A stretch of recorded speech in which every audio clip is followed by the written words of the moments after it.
गुंतलेले मनवेडे तुझ्या सवे पर्व दुसरे भाग 69.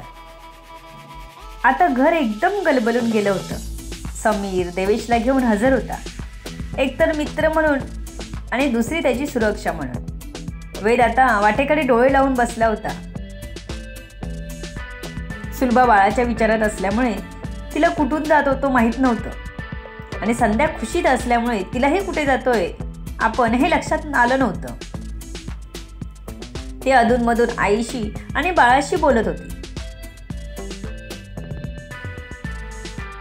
आपण घरी जातोय ही खुशी तिच्या चेहऱ्यावर झळकत होती. तिला भानच नव्हतं आपण कुठे चाललोय. वेदने मित्राला आधीच सांगून ठेवलं होतं की तू इकडे घेऊन येणार ते अजिबात त्यांना सांगू नकोस. म्हणूनच मंद आवाजात जुनी गाणी लावून दे त्याने मायलेकींचा विरंगुळा केला होता. जुनी गाणी ती पण मोहम्मद रफी साहेबांची, खूपच छान त्यांच्या आवडीची गाणी होती. मग तर आजूबाजूला बघायचं भानच राहिलं नाही दोघींना. गाडी थांबली आणि शिव खाली उतरला. वेदित आणि वेद पुढे आले लगेच. संध्या गाडीतून उतरली आणि आपल्या बिल्डिंगला बघून घाबरलीच. इथेच तिच्या डोळ्यासमोर वेद खाली कोसळला होता. कसं सावरलं होतं ते तिने स्वतःला देवालाच ठाऊक. पण आता मात्र भीतीने गोळा उठला होता पोटात आणि डोळ्यात पाणी साचले. वेद लगेच पुढे झाला. संध्या, आर यू ओके? वेद म्हणाला, आपल्या घरी आणलं मला भीती वाटते खूप. संध्या अगदी बारीक आवाजात म्हणाली, मी आहे ना, माझ्यावर विश्वास ठेव, काही होणार नाही. आणि कधी ना कधी आपल्याला आपल्या घरी तर यावंच लागेल ना. पळून तर नाही ना जाऊ शकत आपल्याला, पळून तर नाही ना जमणार आपल्याला. वेदने संध्याला समजावलं. तोपर्यंत अजून दोघे खाली येऊन त्यांचं सामान हातात घेत रूमकडे गेले. संध्याचा हात हातात ठेवत त्याने तिला धीर दिला. बाळा सुलभाने घेतलं आणि घरात गेला. आता संध्याही हळूहळू चालत वेदचा हात पकडून आपल्या घराजवळ निघाली. वाईट तर वाटत होतं, पण सत्य परिस्थिती काही लपून राहणार नव्हती. एक ना एक दिवस इथे यावंच लागणार होतं. तर मग आजच का नाही? तिने सावरलं स्वतःला. आज आनंदाचा दिवस होता तिच्या आणि वेदच्या आयुष्यातला. दरवाजात जाताच काकी आधीच तयार होत्या. त्या संध्याची कधीपासून वाट बघत होत्या. त्यांनी संध्याच्या अंगावरून ओवाळून टाकलं आणि बाळाच्याही अंगावरून ओवाळून टाकलं. डोळ्यांना पाणी लावत तिचं छान स्वागत केलं. गुलाबाच्या सुगंधाने रूम भरली होती. वेद इतका वेळ तिच्या सोबत थांबला होता. सुलभाने आत बाळाला नेऊन अंतरावर घातलं, कारण ते येताना झोपलं होतं. सर्वांना बघून संध्याला बरं वाटलं, पण पुन्हा एकदा कंठ दाटून आला त्या कटू आठवणींनी. इतक्यात तिला वेदांग दिसली. बाबा, कसे आहेत तुम्ही? तिने त्यांना नमस्कार करत विचारला. मी मस्त आहे. आता माझा नातू आलाय ना, घरी मी मस्तच असणार. नातींसोबत नातवाचंही करायला आवडेल मला. आता आहे कुठे? त्याने विचारला. झोपलाय, रूम मध्ये ठेवलं आहे त्याला. संध्याने नजर इकडे तिकडे फिरवत थोडक्यात उत्तर दिलं. बरं, जा तू पण आराम कर. त्यांनी तिला आराम करायला सांगितलं. बाबा, छकुली कुठे आहे? दिसत नाही. तिने छकुलीची चौकशी केली. अरे, आत्ताच मोहित सोबत खेळत होती. बघ असेलच इथेच कुठेतरी, असं म्हणत त्याने छकुलीला आवाज दिला. छकुली, ए छकुली. वेदांगचा आवाज ऐकून छकुली धावत त्यांच्याकडे आली. संध्याला बघून तिला धावत येऊन मिठी मारली तिने. अरे माझा बच्चा, काय करत होता? मी खूप मिस केलं माझ्या छकुलीला, असं म्हणत संध्याने तिच्या गालाची पप्पी घेतली. तसंच छकुलीनेही आपले नाजूक ओठ संध्याच्या गालावर टेकवले. तशी संध्या धन्यच झाली. किती दिवस हेच तर मिस केलं होतं तिने. मी पण आठवण काढली खूप, पण बाबांना बरं नव्हतं ना, म्हणून तशीच साधना काकींकडे झोपून गेले. छकुली आपल्या नाजूक आवाजात संध्याला सर्व सांगत होती. संध्याला एकदम गलबलून आलं. आपलं बाळ इतकं मोठं झालं. ती मनात विचार करत होती. इतक्यात वेदही तिथे आला. त्याने ह्या सर्वांना इथे बघितलं. नक्की काय बोलत आहेत सर्व हे बघायला आला तो इथे. तू आज जा, असं फिरत राहू नकोस. मी पण आता आराम करतोय. तुझं करण्यासाठी एक मावशी येणार आहे. जेवणाचं आई बघतील का? मी बाकीच्या कामासाठीही मावशींना सांगितलं आहे. 2 जणी येणार आहेत. वेदने संध्याला इतर माहिती देत सांगितलं. तिच्या डोळ्यात एक समाधान होतं. त्याने आपला विचार केला आहे. नाहीतर नवरा आणि घरचे सर्व बाळाचे लाड करतात, त्याला काही हवं नको बघतात. पण त्याच काळात एका बाईचा नवीन जन्म झालेला असतो. तिचीही तेवढीच काळजी घेतली पाहिजे. तिलाही शाब्दिक आधाराची, प्रेमाची गरज असते हे तर विसरूनच जातात. बाळंतपणानंतर कितीतरी स्त्रिया वेगवेगळ्या आजारांना बळी पडतात. पण तिचा वेग तसा नव्हता. त्याने बाळासोबत तिचाही विचार केला होता. शाब्दिक आधार तर त्याचा नेहमीच असायचा आणि प्रेम तर उतू जायचं. ते तिलाच सांभाळताना स्वतःला कठीण जात होतं. ती विचारात हरवलेली असतानाच वेद तिच्या डोळ्यासमोर हात हलवत होता. संध्या, कुठे हरवलीस? वेदच्या आवाजाने संध्या तंद्रीतून बाहेर आली. मान हलवत छकुलीचा हात पकडून रूम मध्ये निघून गेली. संध्या, फिरत राहू नकोस. एका ठिकाणी शांत बसून राहायचं. अशा वेळी आरामाची खूप गरज असते. तू बाळाकडे लक्ष दे. मी बाहेर जाऊन येते. सुलभा संध्याला खोलीत येताच एकावर एक सूचना देत होती.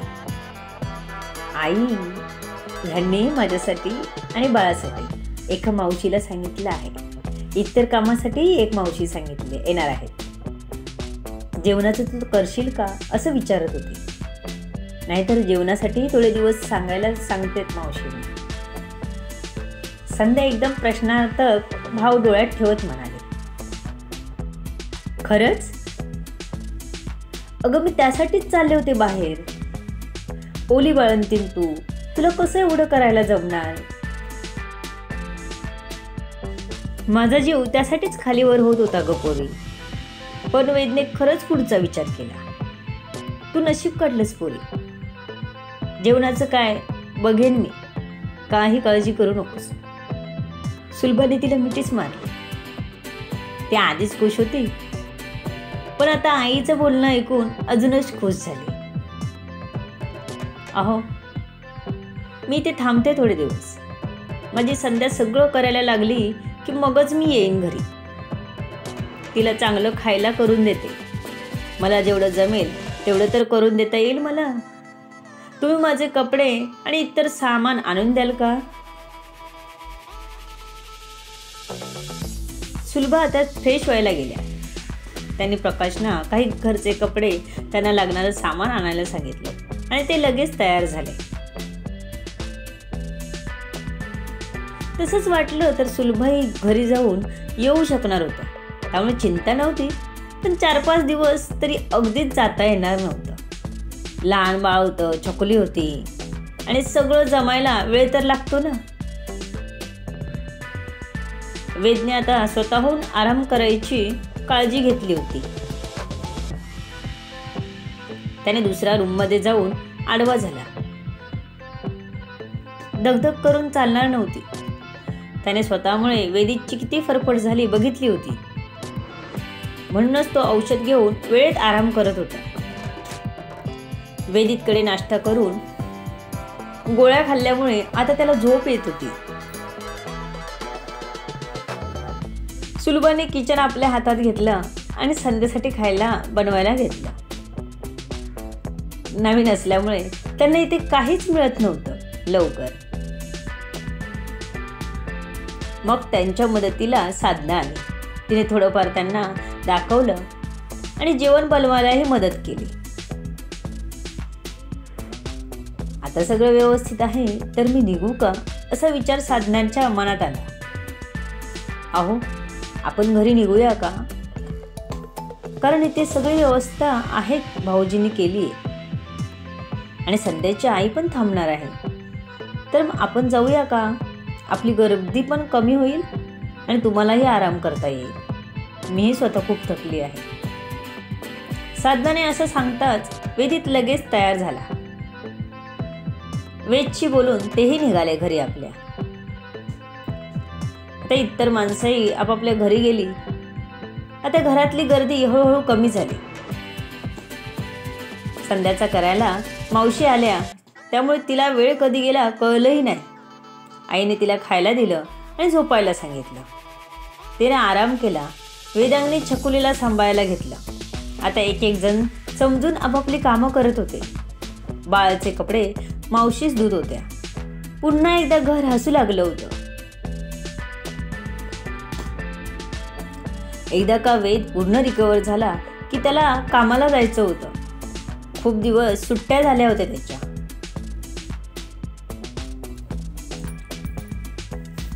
इकडे पोलिसांनी सुजयच्या साथीदारांना पकडायला घेतलं. पण मार देऊनही कोणी काहीच सांगत नव्हतं. सुजयने तर आता कोणाशीच संपर्क करायचा नाही असं ठरवलं होतं. त्यामुळे कोणीच त्याच्या संपर्कात नव्हते.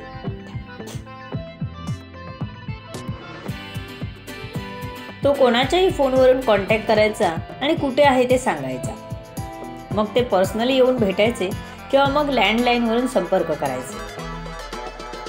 देवेशने हॉटेलच्या लँडलाईनचे कॉल रेकॉर्ड मागवले आणि त्यांना रोज रात्री एका नंबरवर जाणारा कॉल संशयास्पद वाटला. म्हणून त्यांनी त्या नंबरचे डिटेल्स मागवले. लोकेशन ट्रेस केलं तर तो नंबर सुजयच्या एका साथीदाराचा असल्याचं कळलं आणि मग त्याला पकडण्यात पोलिसांना यशही आलं. रोहन होता तो. फायनली तो पोलिसांच्या हाती लागला होता. पोलिसांनी त्याला खूप मारलं पण तो काहीच बोलायला तयार झाला नव्हता. सुजय जो कोणाचा तरी पाठलाग करत आला होता तिथे त्याने सोडून दिलं तिचा पाठलाग करणं. कारण पुढची जागा फिक्स करून ते पोहोचणं महत्वाचं होतं. तिच्याकडून आपल्याला काही माहिती मिळेल हे काही शक्य नव्हतं आणि तिला किडनॅप वगैरे करून तर काहीच हाती लागणार नव्हतं. त्यामुळे तिचा नाद सोडलेलाच बरा असा विचार करून त्याने पुढचा रस्ता पकडला.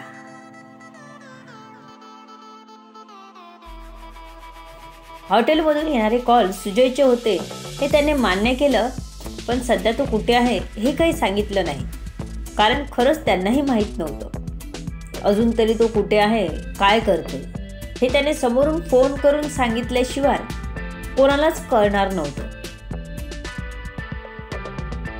त्यामुळे पोलिसांनी रोहनचा फोन आपल्या ताब्यात घेतला. पण त्याआधीच त्याने व्हॉट्सअपला आपला स्टेटस बदलला होता. जो सुजयसाठी मेसेज होता की पोलिसांनी पकडलं आहे त्याला. पण कोणालाच कळलं नाही.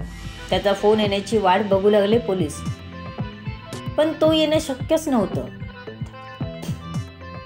जेव्हा सुजय एका ठिकाणी पोहोचला आणि फोन करायला अनोळखी व्यक्तीचा फोन घेतला तेव्हा त्याला स्टेटस दिसला जो त्याच्यासाठी मेसेज होता. जीवन सुंदर है. अरे बापरे, रोहनला पकडलं. आता तो काहीच करू शकत नव्हता. तो आता त्याला मेसेज करायची चूक करणार नव्हता. त्याने पुढे चालत राहायचं ठरवलं. आता रस्त्यात हमाली करायलाही तो मागे पुढे बघणार नव्हता. पोलीस आता झटपट त्याच्या नाड्या आवळत आहेत हे त्याला जाणवलं. आपल्या सगळ्या लोकांना आपल्याशी संपर्क न करण्याबाबत सांगणार होता तो. पण सध्या त्याला एका सुरक्षित ठिकाणी पोहोचणं गरजेचं होतं. पोलीस कधीही समोर येऊन उभे राहू शकतात ही भीती त्याच्या मनात होती. भेटू पुढच्या भागात. लेखिका शब्दविधी उर्फ संतोषी राणे पाताळे. निरनिराळ्या कथा ऐकण्यासाठी या चॅनलला सबस्क्राईब करा. धन्यवाद.